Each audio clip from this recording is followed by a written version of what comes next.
Thanks for bearing with us. In one of the first administrative decisions taken by the new Taliban government, it has cracked down on protests against its rule. A decree's been issued by the Interior Ministry.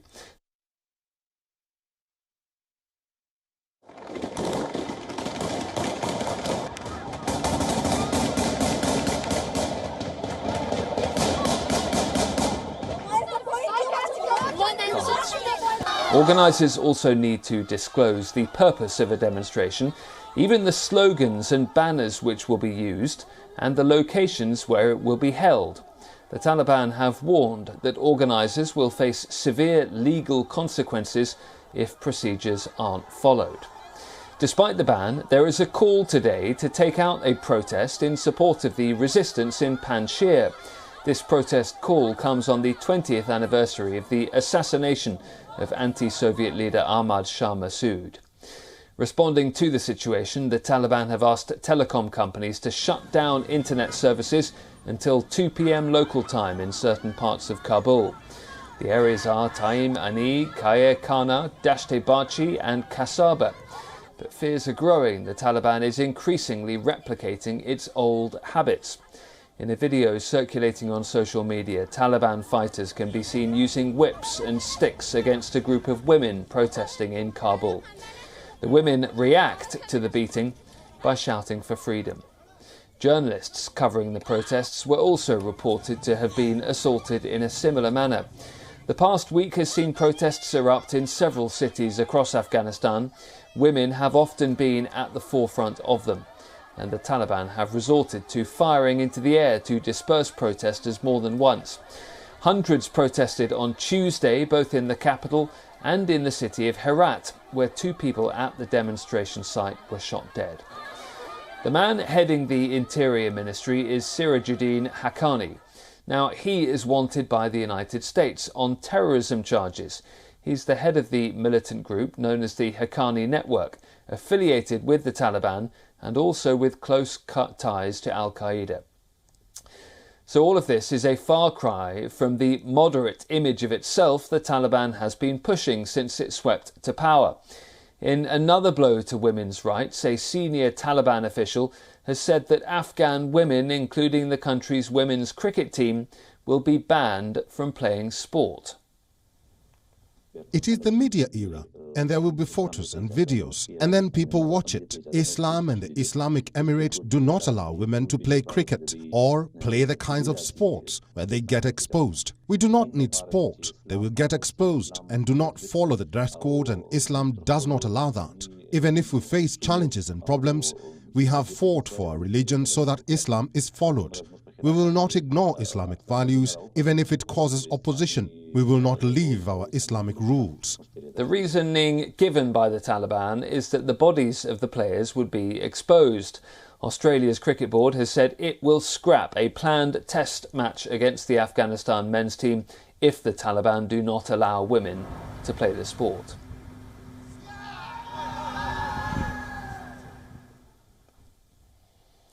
British Prime Minister Boris Johnson said on Monday, in fact he's said it repeatedly, that the UK government will trust the Taliban's actions, not its words. The Taliban claimed the group would respect the rights of women and minorities. The situation on the ground, though, looks slightly different. Boris Johnson had announced a resettlement programme to provide legal routes for up to 20,000 Afghan refugees out of the country. The UK is planning to resettle 5,000 Afghans under that scheme this year. Johnson's special focus has been on safe passage and the rights of Afghan women and girls, who are the worst victims of the ongoing political crisis. And so the question really remains, what will be the UK government's course of action going forward? Our first duty is to the security of the United Kingdom. And if the new regime in Kabul wants international recognition and access to the billions of dollars currently frozen in overseas accounts, then we and our friends will hold them to their agreement to prevent Afghanistan from ever again becoming an incubator for terrorism. And we shall insist on safe passage for anyone who wishes to leave and respect for the rights of women and girls. For more on this now, WION correspondent in London, Benji Hire, joins me. And Benji, the Taliban are banning protests, women won't be allowed to play sports, it seems, journalists are being arrested for going about their jobs. So given what Boris Johnson has been saying, how do you think the UK will respond now after he insisted that recognition of the Taliban would not be in place for the foreseeable future and would depend on the Taliban's actions, not words? Yes, Ollie, as you heard there, the kind of British approach has remained largely the same. Engagement with the Taliban, but not recognition until, as you say, there is a judgment on the Taliban's actions and not their words. And that has been the approach for several days now. And the actions that we have seen from the Taliban recently, the crackdown on protests, for example, the alarming scenes of journalists entering hospital having been beaten up, frankly, and also the decision not to put any women in the cabinet, that may have raised some concerns in Westminster, but since then there's been no specific statement from the Prime Minister on that particular subject. Instead, the priorities remain what they have been in the past couple of weeks, and that is to ensure the safe passage of refugees out of Afghanistan, even though evacuations have now stopped, and secondly, to ensure that Afghanistan does not become a safe haven for terrorists, and that was indeed the very reason why Western forces entered the country 20 years ago. Now, Foreign Secretary Dominic Raab has been on visits to Doha in Qatar. That's where some of the Taliban's headquarters are based, and indeed also to Pakistan, which neighbours Afghanistan, to try to shore up those guarantees. And he's promised a series of kind of aid commitments as well, tens of millions of dollars going towards Pakistan to help facilitate the refugees that are coming over the border there and go towards things like essential items. And he's also said that the Taliban is going to allow some sort of safe passage of refugees through. The incentive of the Taliban to do so, he argues, is that it is in their interests to keep engaging with the Western world. And it's in their interest to do that because that's the only way they can keep sort of trade routes open and things like foreign aid coming into the country. With that said, we have seen the formation of this new government. There is someone who is in charge, the acting Prime Minister, who is seen as more of a moderate, but then we also have the acting Interior Minister, who, as you mentioned in your introduction, is literally wanted by the FBI. And if Britain decides to respond in terms of deciding who should or shouldn't be in the cabinet, if Boris Johnson comes out and says we don't agree with that, then the Taliban response is likely to be the one that we've seen in the past few days, and that is, why should we, the Taliban, let other countries like the United Kingdom pick our cabinet when other countries like the UK are able to pick their own? OK, Benji, thank you. Benji Hire reporting from London.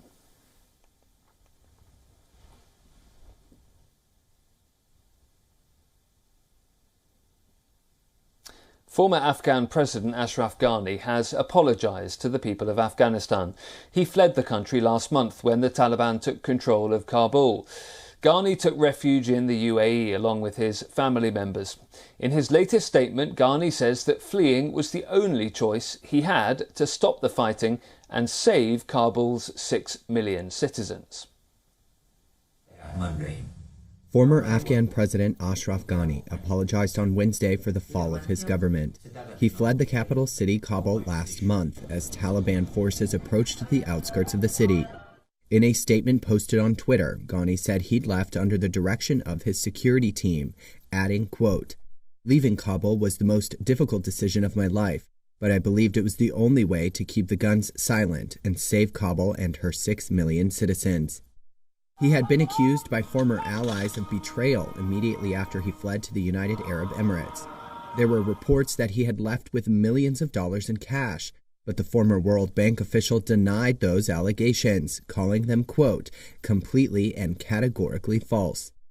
Ghani expressed gratitude to Afghans for their sacrifices over the last 40 years of war and said he deeply regretted that his leadership ended without stability and prosperity. He was first elected president in 2014 after a heavily disputed election over claims of voter fraud. When the Taliban first came to power in Afghanistan in the 1990s, only one Afghan leader was successfully able to defend his province against their onslaught. The so-called Lion of Panjshir, Ahmed Shah Massoud, emerged as a Taliban nightmare and for many was considered Afghanistan's national hero. It's 20 years now since his assassination. Your leader is dead. This is how the Taliban announced the assassination of Ahmed Shah Massoud, the Lion of Panjshir, in September 2001. For the Taliban and the Al-Qaeda, their biggest challenger was gone. But Massoud's legacy continues in Afghanistan. He is the country's national hero.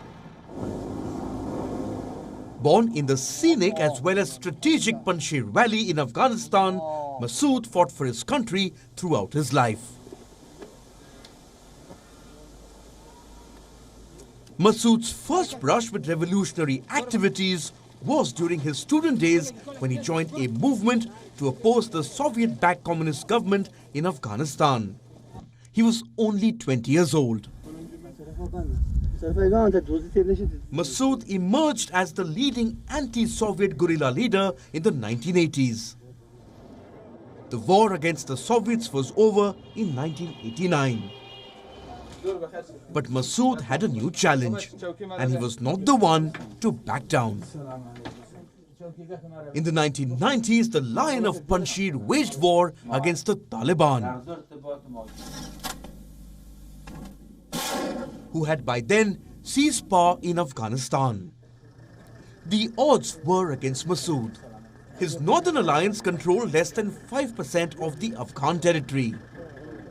In spite of this, Massoud prevented Panjshir from falling into the hands of the Taliban. He toured the world from Europe to the United States to mobilize support for the resistance and humanitarian aid for Afghans. He also had a warning for the West. In his speech to the European Parliament, Massoud mentioned an impending attack. The world did not heed him, but his enemies did. Massoud was assassinated by the Al-Qaeda just 2 days before 9/11.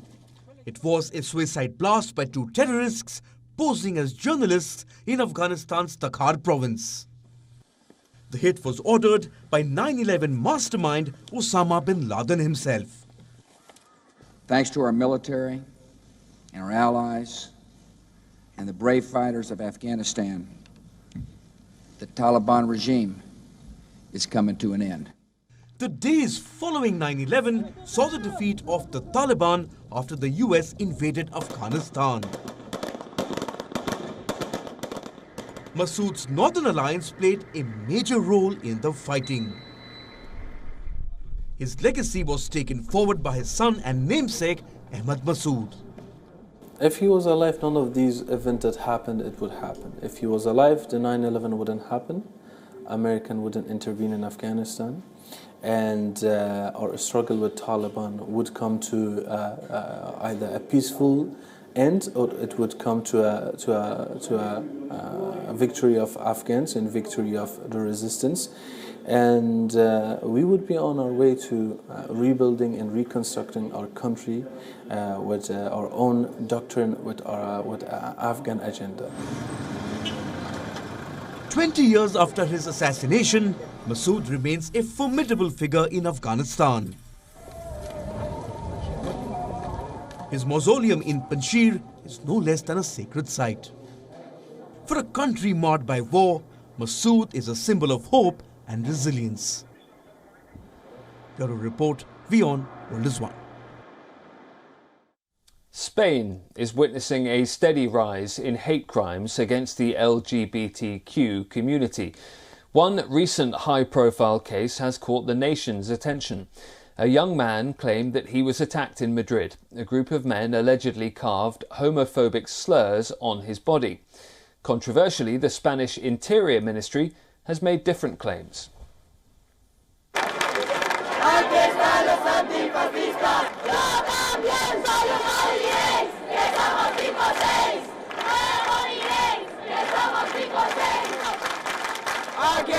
los antifascistas y no en el Parlamento. ¡Cero! ¡La tumba del fascismo, Madrid!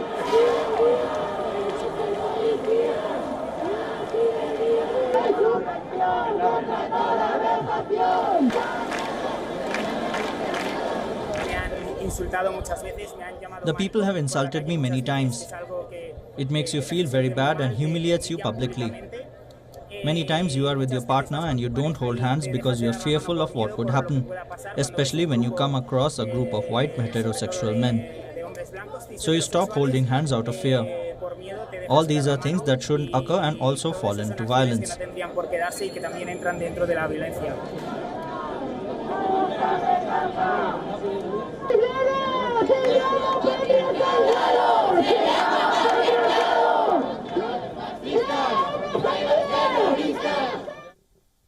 North Korea has marked its 73rd foundation anniversary.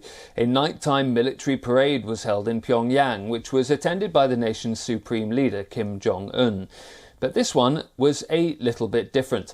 North Korea did not showcase its ballistic missiles this time around.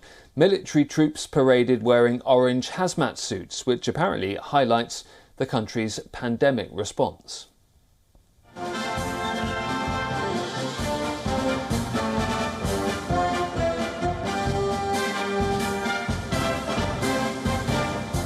North Korea celebrated its 73rd foundation anniversary with a nighttime military parade.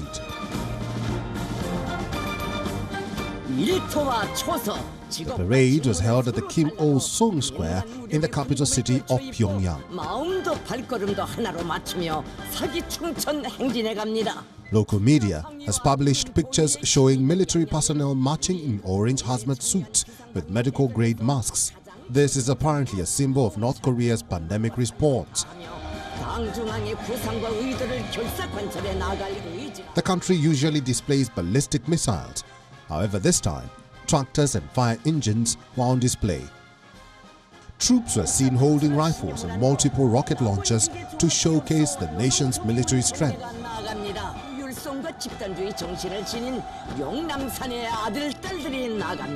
North Korea's Supreme Leader Kim Jong-un was present at the parade.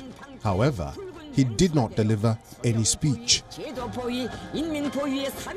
Unlike last October, when the country held a pre-dawn military parade showcasing previously unseen intercontinental ballistic missiles, this time conventional weapons were on display, including multiple rocket launchers and tractors carrying anti-tank missiles.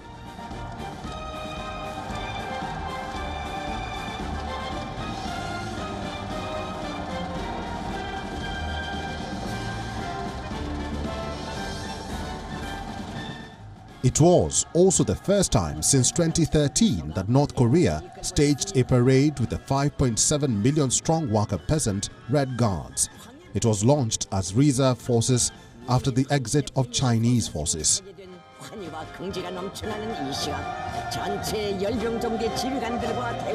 Experts see the absence of strategic weapons and the focus on public security forces as Kim's greater focus on domestic issues such as COVID-19 and the economy.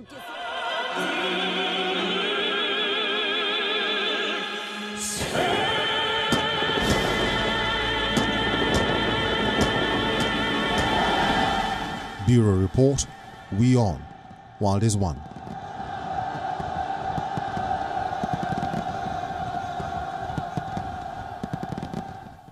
North Macedonia has marked its 30th year of independence on Wednesday with a grand military parade in the capital city of Skopje.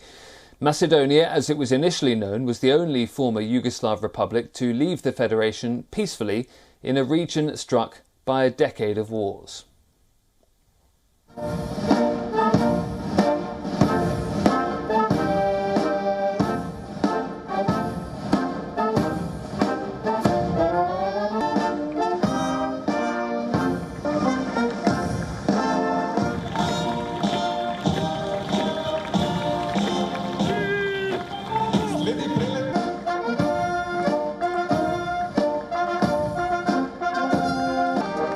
За особениот придонес кон осамоестувањето, зачувањето на уставниот поредок, Macedonian people never liked occupying armies. They always loved and organized resistance and revolutionary uprisings to ensure freedom and justice for their country.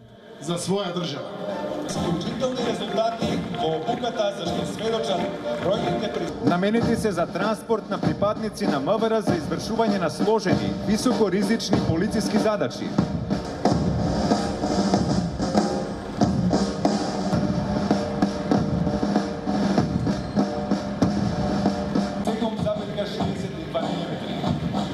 Борбена поддршка на пешадија во борба. Опремени се со оклопна купола. Настапуваат возила хамби со интегриран систем за врски. Настапуваат лесни оклопни возила Кобра. And we'll close it there for this edition of WION Live Broadcast from London. Thank you very much indeed, as ever, for being with us. I'm Ollie Barrett.